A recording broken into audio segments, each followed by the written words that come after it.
બનાસકાંઠા જિલ્લાના અમીરગઢ તાલુકાના ખેમરાજિયા ગામમાં દીપડાએ 3 ગ્રામજનો પર હુમલો કર્યો છે. આ ઘટના ગામના અંતરિયાળ વિસ્તારમાં બની હતી.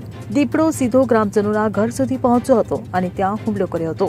ત્યારે આ હુમલાની ઘટનામાં ભીખીબેન ડુંગાસિયા, રમેશ ડુંગાસિયા અને વાલાભાઈ ડામોર આ ત્રણેય દર્દીની મોઢાના ભાગ પર પગના પંજાથી હુમલો કરતા ઇજાગ્રસ્ત થયા હતા. ત્યારે હુમલામાં ઘાયલ થયેલા ત્રણેય વ્યક્તિઓને તાત્કાલિક સારવાર માટે પાલનપુર સિવિલ હોસ્પિટલમાં ખસેડવામાં આવ્યા છે.